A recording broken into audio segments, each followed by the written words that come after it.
Welcome to our Refurb Buy-to-Let webinar with Precise Mortgages. Today I have the pleasure of being joined by both Stephen Wrigley and Jamie Pritchard from Precise Mortgages. As always, the information provided is for broker use only and is not intended to be passed to the general public.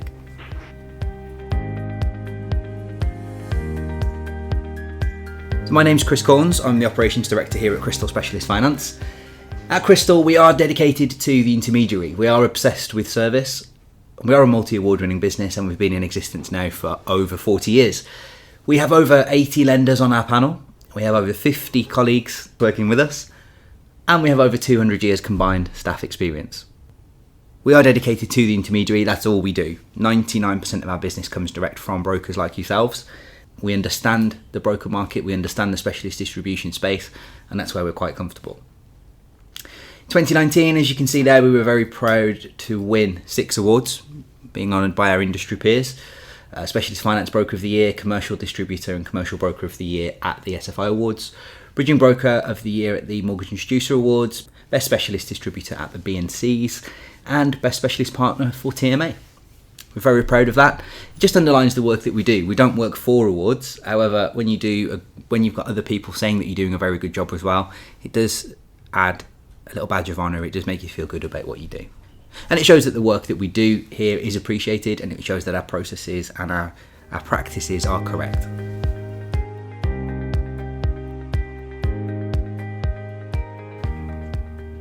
So some specialist areas that we are particularly strong in.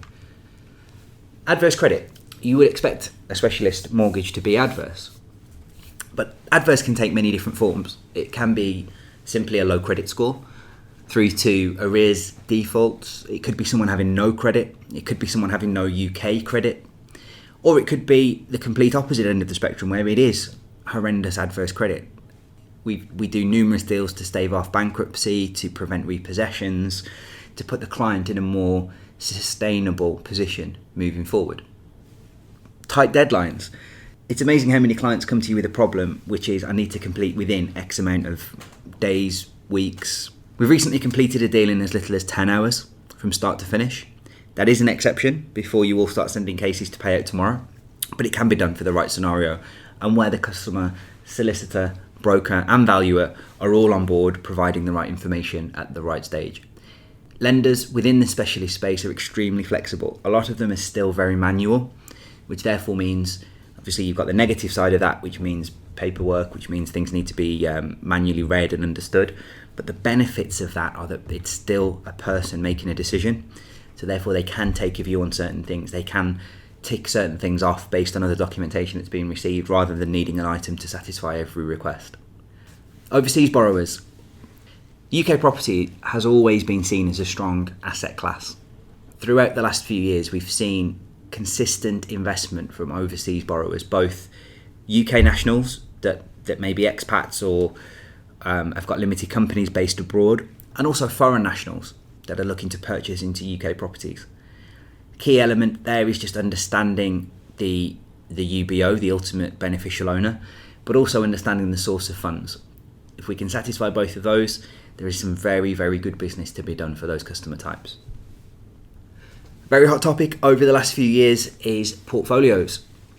This can include mixed portfolios where a client has got a mixture of property assets or property classes.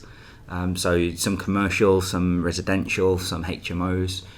And that could be trying to build a portfolio, especially for your more professional landlords that are looking to get more involved in the game as the buy-to-let tax changes kick in, but also through to refinancing.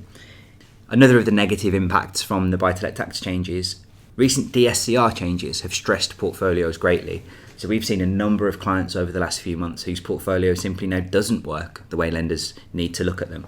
So although they've got decent equity or would appear decent income coming in as well, it doesn't meet the PRA stress test requirements.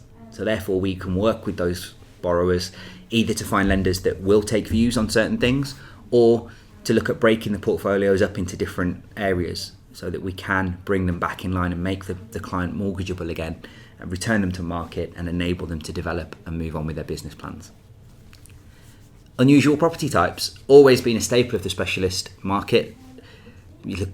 Even thinking vanilla, you think of high-rise flats, you think of concrete buildings, you think of properties that might not be habitable. Yeah, we can do all of those. We can do the very specialist construction types. Again, the picture on screen at the moment shows a highly unusual property. But we can also do refurbs. We can do unusual locations. Really, it's finding solutions to the difficult problems, and that doesn't necessarily mean high interest rates. It doesn't necessarily mean unheard of lenders. It just means a specialist approach. Something that's becoming more prevalent in recent times is multiple sources of income. Self-employed, always been a strong area for specialist finance, but also borrowers working beyond state retirement age, or maybe having multiple pensions that they can draw from in order to evidence affordability, or zero hours contracts, people with multiple jobs. So again, rather than lenders taking 100% of one and 50% of another, specialist lenders will take a view on the actual income the client's receiving and how that can work, even at times including higher income multiples, or taking a view on debt to income ratios, or actually looking at affordability assessments as opposed to a simple income multiple. HMOs, again, very strong in recent years. Again, due to the tax changes on buy-to-let, landlords have looked at ways to diversify, and one particularly popular area is taking a standard property and converting it into a HMO, subject of course to local authority HMO rulings. What this can do is to really multiply the level of rent that you're getting in from a property, therefore increasing your rental yield. And this is particularly true where we look at student lets or properties for young professionals, that kind of thing. But we can also do these for inexperienced landlords. It used to be the case that you had to have 2 years experience before you could have a HMO. Lenders are much more flexible with that now. Because HMOs are becoming more popular from a tenant point of view, therefore that drives the market, and they become more popular from an investor viewpoint as well. So again, some of the rates that you can achieve on HMOs currently are very low considering historical rates, and therefore it makes them much more of a viable attraction for borrowers. And older clients, the demographic of the UK is changing. You pick up any newspaper and it will tell you stories of people working longer, people living longer. So therefore retirement and later life lending is now much more popular than it's ever been before.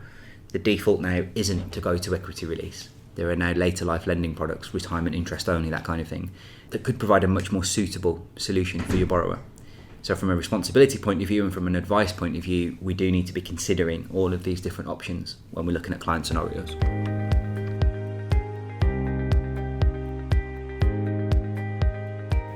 So for us, we are specialists in specialist finance, if that's not too much of a mouthful. So the areas that we operate in: specialist residential. So we don't do the vanilla residential, you likes of the Halifax and lenders of that ilk. For us, it's adverse, it's contractors, it's self-employed, it's a little bit quirky stuff. Similarly with buy-to-let, we do complex buy-to-lets are where we fit there. So again, we're looking here at portfolios, HMOs, adverse credit, things of that nature. Commercial mortgages are probably what we are best known for out in the market. We still do those. Second charges, we can do these again on any of those previous three sectors we looked at, so residential, buy-to-let or commercial. Bridging finance, again, an area that we're very strong in, as you saw from the awards on the previous slide.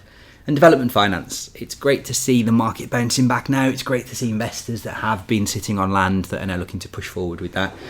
And there are still some excellent finance packages out there for developer clients. But today we're going to talk a little bit more about buy-to-let. So again, where we specialise there are portfolios, adverse credit, but we can also do a lot of limited company, whether that's SPV or an existing trading business. And then things like HMOs or multi-units, kind of specialist security areas. Most of the market can offer buy-to-let anyway, and brokers are particularly strong in this space. But what happens when it does become complicated? That's where we can really step in and add some value to your proposition. With the PRA changes that have taken place, with the tax changes that have taken place, it's much more difficult now for buy-to-let landlords to make a living out of the sector. So therefore, many of the more professional ones are looking to diversify. So here they're looking at specialist property types, they're looking at HMOs, they're looking at flats above commercial, all ways of making that model work. And that's where our guys are particularly strong here. If it is a straightforward one buy-to-let, clean credit, good rental return, etc., then there are other places that will do that quite easily for you if you wanted to do that, direct to lender, that kind of thing. But where it does become quirky, where you have got a more specialist landlord or a more professional landlord, then certainly pick up the phone and talk to us. So some statistics there that Foundation have been quoting, that a third of landlords are looking to remortgage in the next 12 months. And again, the PRA changes from a couple of years ago, people were taking longer term fixed rate products. So therefore those initial fixed rate periods will now be coming to an end. So it should open up a lot more opportunities out there for brokers. 53% of landlords will do so as an individual, and 19% will do so within a limited company. There's a huge hoo-ha in the industry about the tax changes, and there was the thought that the majority of landlords will move to become a limited company and to trade within that space. However, as we'll see shortly, that's not the right thing to do for everyone. It's very, very important that we don't try to become tax advisors, that we do point our clients in the direction of specialist tax advice, because what's right for you might not be right for me. All depends on structure, long-term planning, how the properties are currently set, how the limited companies work, how the ownership structure is, and what the private income's like in the background. So there are various things there that people need to take into consideration, rather than just jumping into either I'm definitely doing a limited company remortgage or I'm definitely sticking in my personal name. Take that advice, it's worth its weight in gold. And at the bottom there, 26% of portfolio landlords are likely to remortgage within a limited company within the next year. So this is landlords with 11 or more properties. So within the next year, that's 1 in 4 portfolio landlords are likely to remortgage into a limited company. That's the huge opportunity there for brokers like yourself. So here's an example of a limited company transaction when it's probably not the right thing for the client to do. So if we take a landlord that's been sitting on a property there for a few years, in this example, £250,000 purchase price back in 2001, value currently 1.1 million. So the stamp duty liability there for moving from an individual into a limited company name, because bear in mind you can't just change the entity, it has to be a purchase. So the stamp duty implication there is £85,500. There's also capital gains tax because the individual has sold that asset. So again, we're looking there at nearly £235,000. So it will cost the client in this scenario £320,000 in additional tax just to move this from a limited company into an individual name. So it will take a long time to do that saving on the interest rate of any new product. However, there are many opportunities there where it is the right thing, or it may be the right thing for a client to do. So remember, the limits on mortgage interest relief only apply to individuals, not to limited companies. Therefore, a limited company can continue to offset 100% of its mortgage costs. You can also retain profit within the company, which can be reinvested, whereas in an individual, obviously you pay tax on the income earned during that year. The rate for corporation tax is lower than individuals, and by April 2020, based on current plans, unless there's no changes in the budget, we're looking at that dropping to 17%. And the dividend tax provisions mean that the first £2,000 is tax-free. And then there you've got the stepping of the rate after that, 7.5% basic, 32% higher, and 38.1% additional.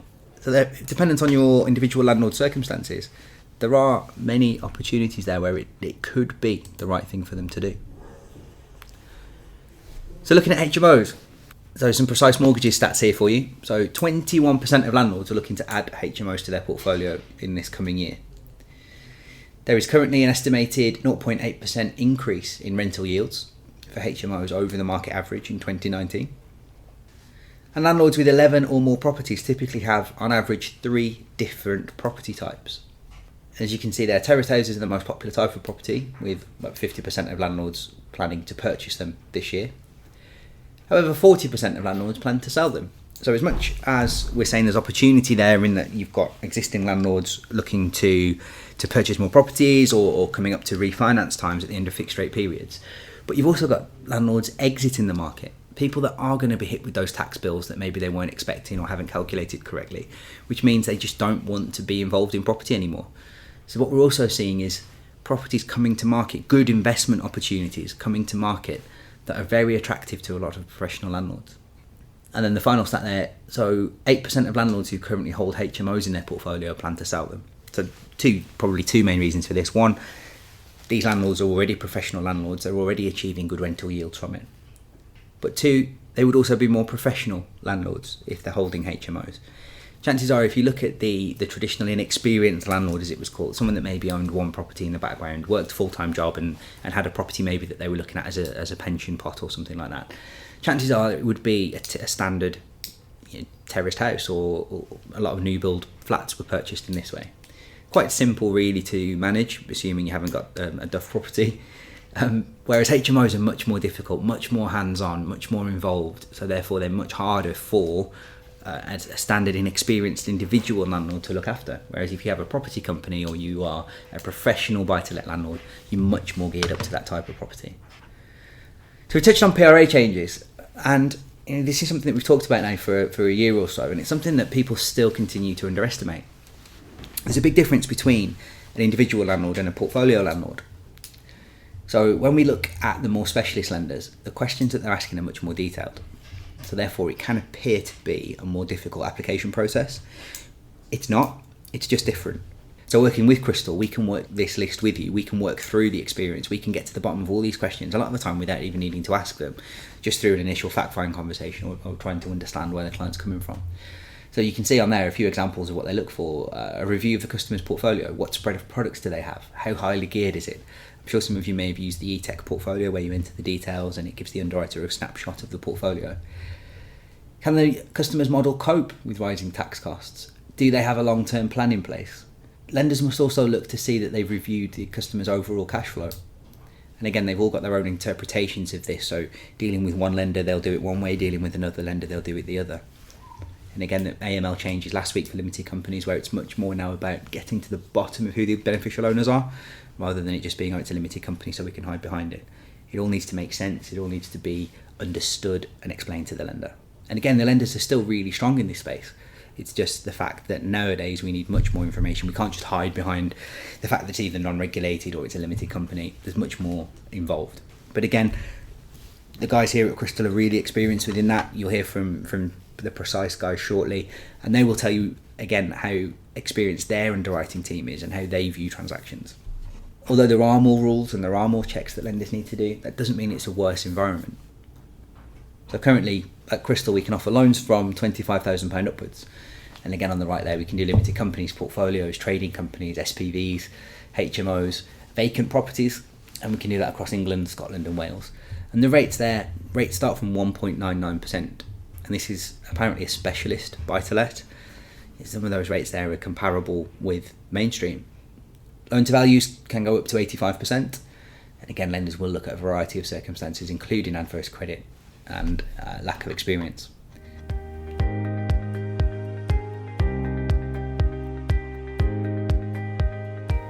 So the key thing from my point of view from this webinar is to say to you that there are opportunities out there.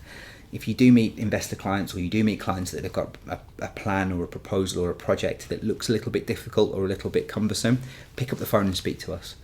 We're looking to interact with you in any way that suits you. So we can take an email inquiry, you can log into our portal and create it there, you can telephone us, come and visit us, see our guys out on the road at numerous events that they're at across the year.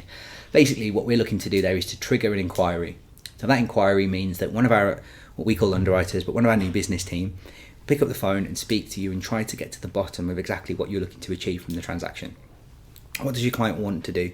Let's make sure that there's nothing lost in translation on an email or something that we've interpreted in a certain way isn't what was intended. It's all about that conversation. We can cover off so much in literally a 5-minute chat.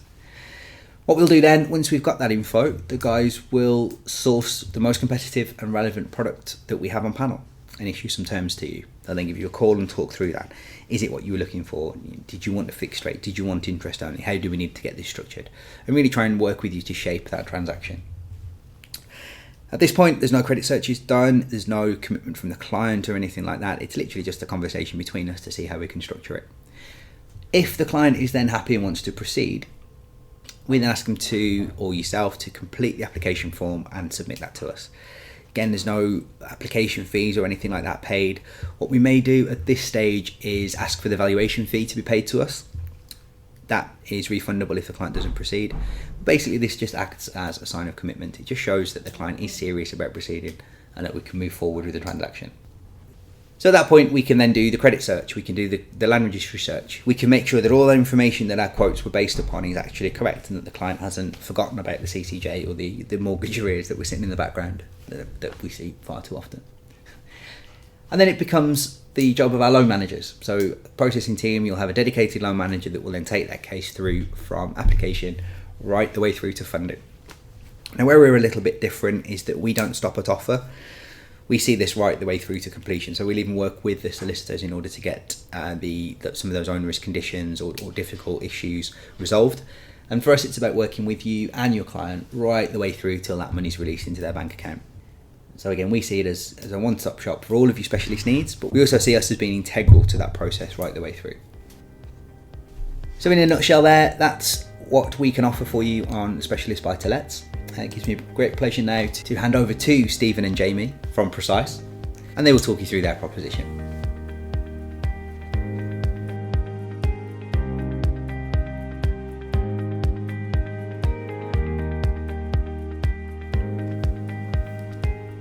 Thanks, Chris. So my name is Stephen Wrigley. I'm one of the specialist distribution managers on the bridging side here at Precise Mortgages.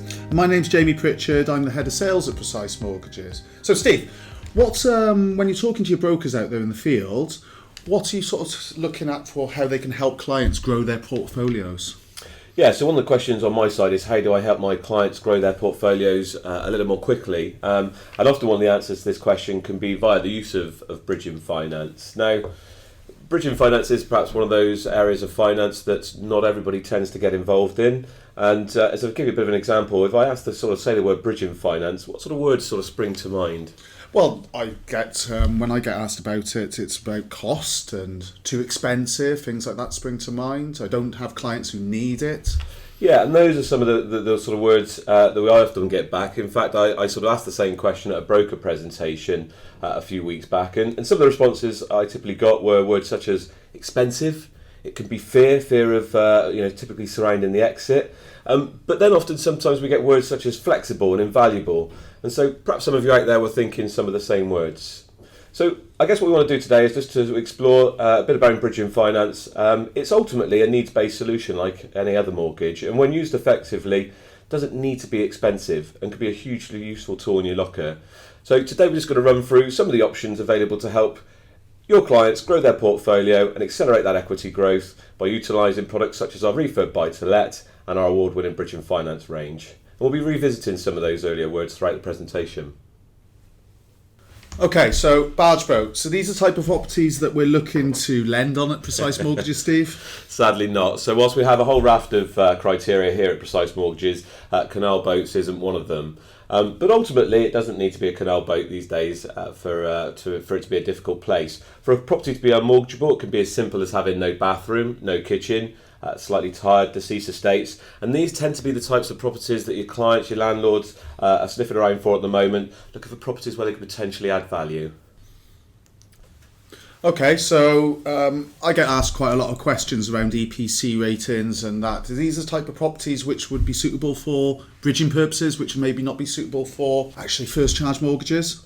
Yeah, of course. So look, as a broker in this field, you've got to be aware of, and hopefully most of you are these days, it's been around now since April 2018, that anything basically with a minimum EPC rating of E or above is currently okay for letting. Anything below this in its current state is not. Anything that we need to be aware of coming up this year in 2020? Yeah, so as a broker, you've got to be aware there's a few changes to this. So what they're introducing as from April 2020 is that these rules will now apply to all existing tenancies, apart from those properties, perhaps with certain exemptions.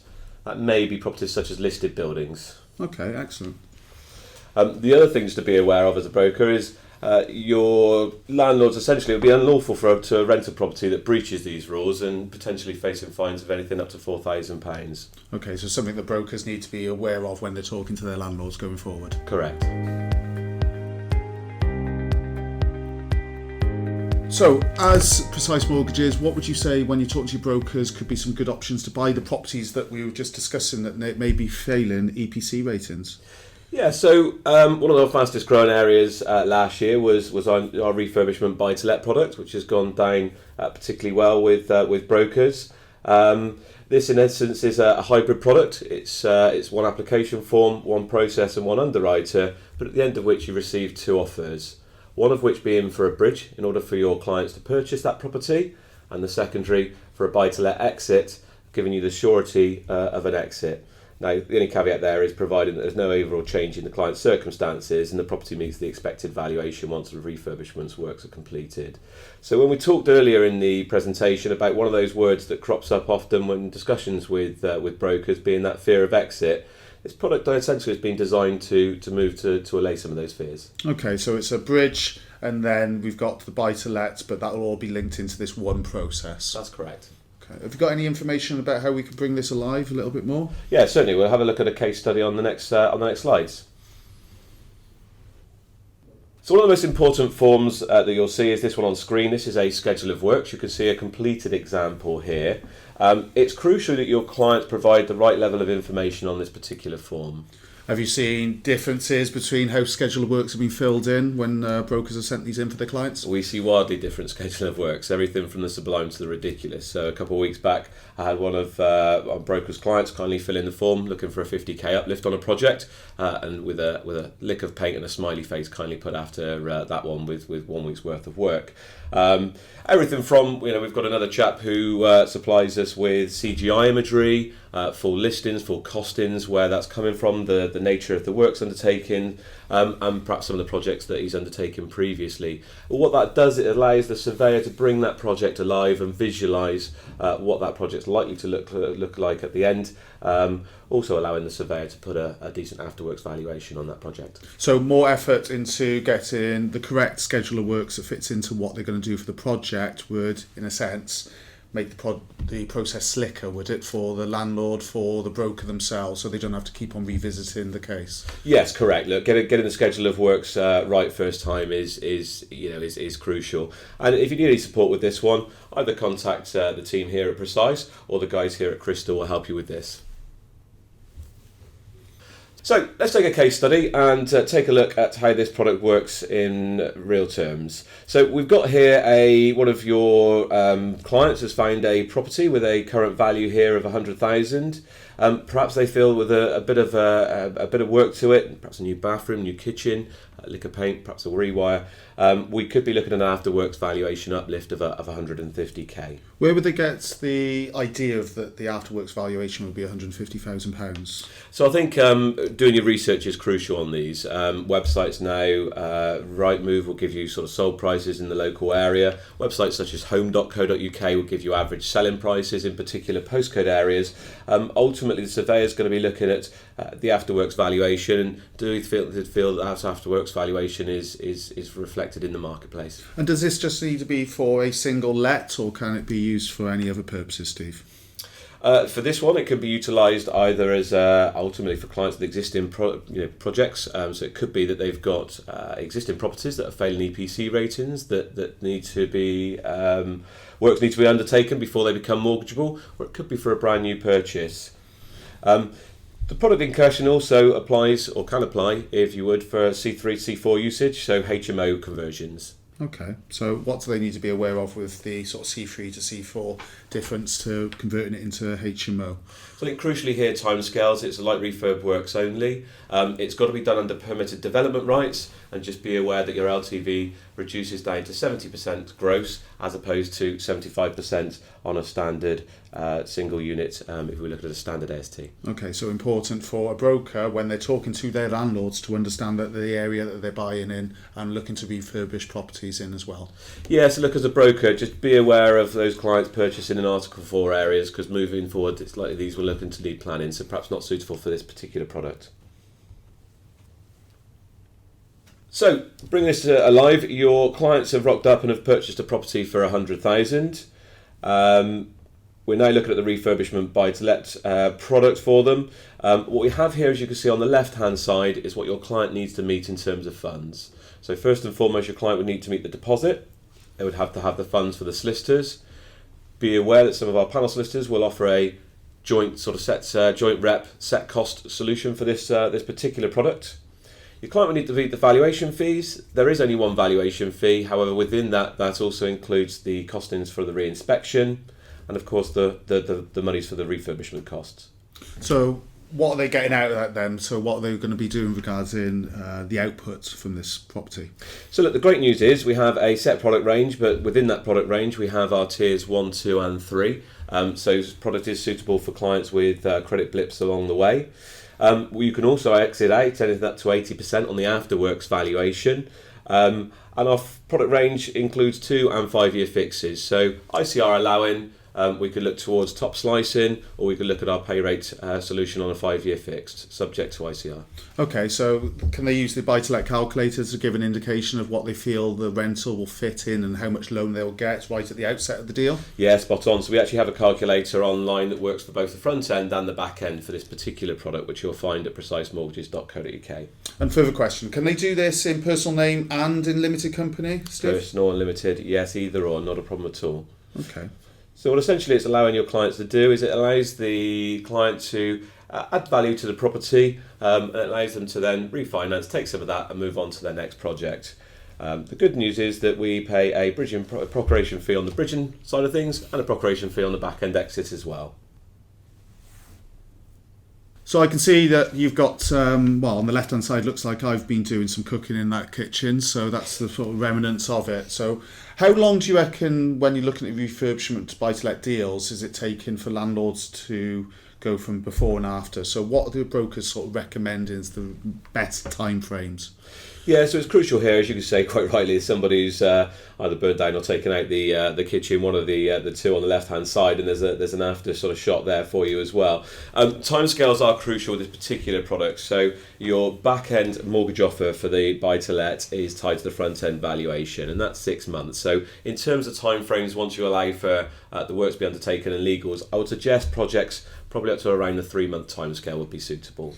So 3 months to get the works done, then to exit onto one of our buy-to-let products, and expecting all the legals and all those aspects that need to be done as well. Correct. Okay.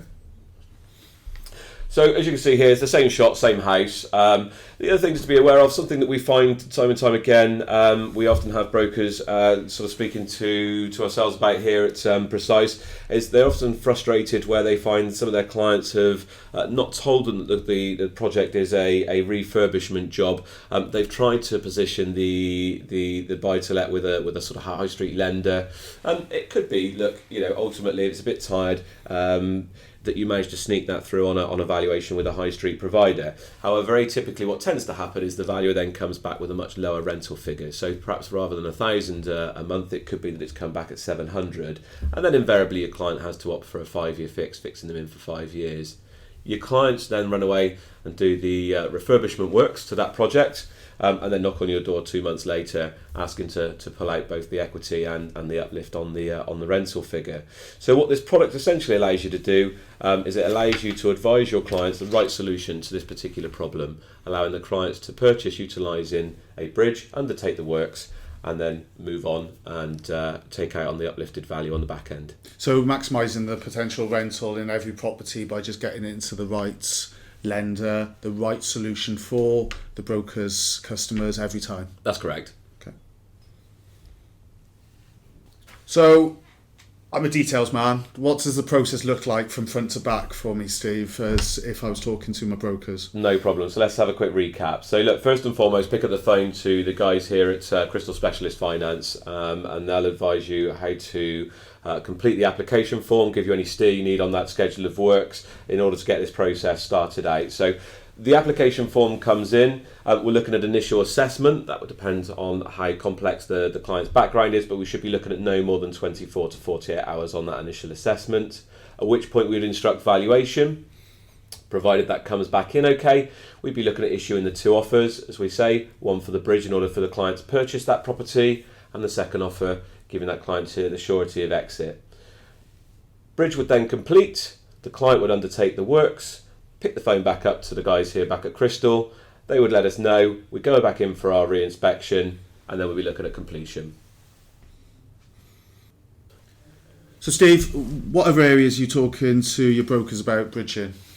So it's not all about non-regulated bridging. We've also got the regulated aspect of our bridging side of the business. That could be clients looking simply to chain break. It could be those looking to downsize, perhaps those at the other end of their journey. There's a whole raft of other uses for bridging finance that we've not yet spoken about. Okay, so have you got any sort of examples? The downsizing is something that I talk to brokers about quite a lot of the time, and this is some of the opportunities that they may not be spotting. Yeah, well, look, we don't go along to a show these days without the question cropping up around sort of later life lending. So it's something that's quite topical at the moment, and I'm seeing more of my brokers moving into the equity release space. And often what we're finding there is some of those brokers are finding once they speak to those clients, it's perhaps not an equity release mortgage they're looking for. They're looking for a short-term financing need. So it may well be that bridging's a more suitable solution in those case studies.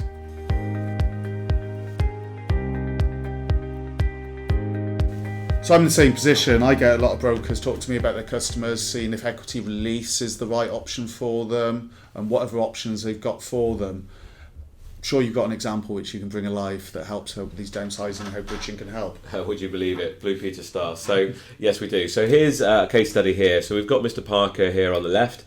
As you can see here, his main residential mortgage, currently unencumbered, is worth $300,000. And he might be like many out there. He's gone to see the children, and lo and behold, that the ideal house, perhaps across the road from the kids, has come up for sale. But Mr. Parker here has not even thought about marketing yet or selling his property. Lots of other interest in that bungalow. So the question is, how does he react and how does he move quickly in order to secure that property? Okay, so I'm hearing that the children want cheap babysitters, but he hasn't put his property on the market, and the estate agents are saying that there's other interested parties, so he needs to move quick. He does, certainly does.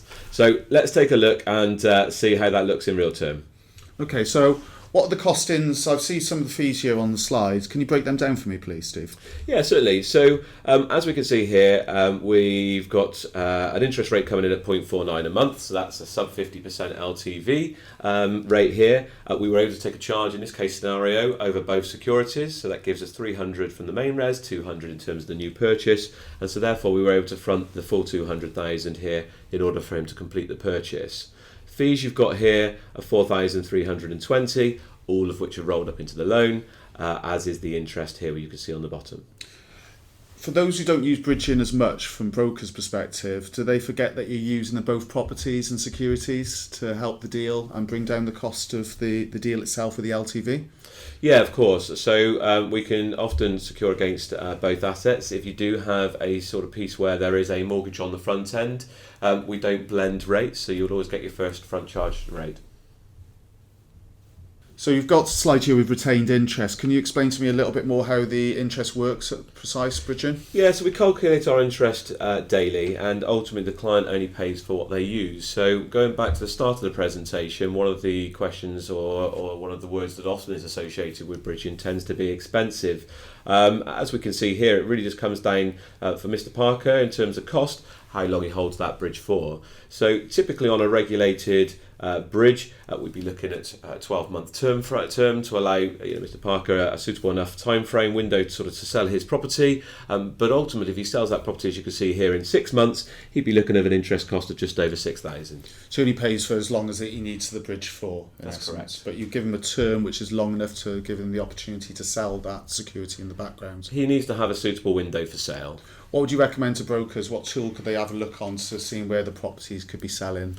Yeah, so I think we touched upon it earlier in the presentation, but one of the key sort of drivers or websites which is useful for this is a website called home.co.uk. You can have a look at certain postcode areas. You can break it down per bedroom, semi-detached, detached properties, and will give you a bit of an idea how long on average properties have been taken to sell over the last 12 months. I always find that when I show this to brokers, they immediately put in their own address and have a look at what's in the area around them. So, that could be one thing that you could do yourself off the back of this, home.co.uk.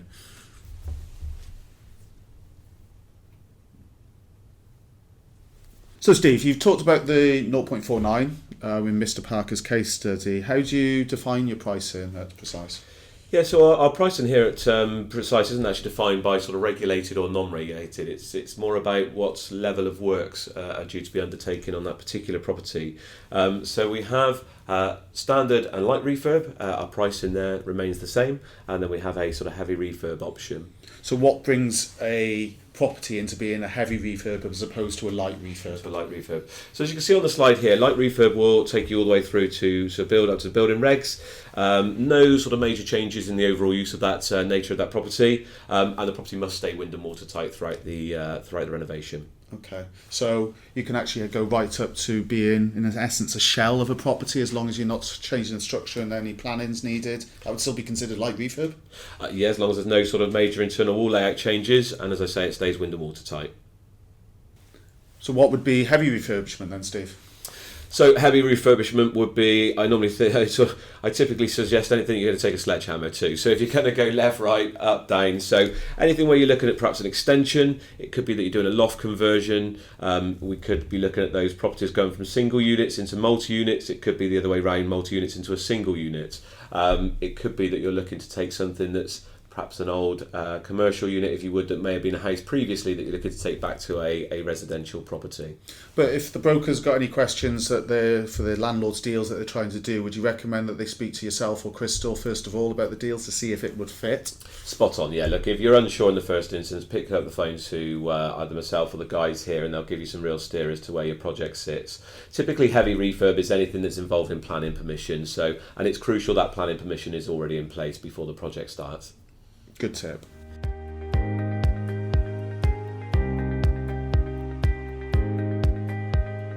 So thanks, Jamie.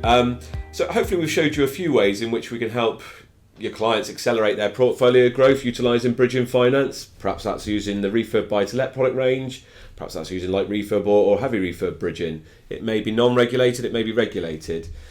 Bridging ultimately doesn't need to be expensive, and with the right product, fear of exit needn't be a concern, and it's something we're eager to help brokers understand further. So when used appropriately, it can be a really invaluable tool for your landlords. So should you have any questions about anything that's raised in this webinar, then please don't hesitate to contact me or any of the team here at Crystal. We're always going to be at hand to help steer you in the right direction. Thanks, Jamie, and now over to you, Kris.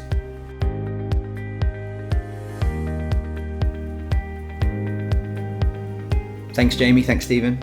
I hope you found that informative. Remember to keep your eyes peeled for the next of the Crystal webinars. We cover off all of the sectors of specialist finance, and for us, it's all about that education piece. It's all about ensuring that when you sit in front of a client, that you've got the maximum opportunity there, that you've got the most tools available to you in order to complete as much business as possible. So once again, from me and from all the team here at Crystal, thank you for tuning in. We look forward to speaking to you again soon.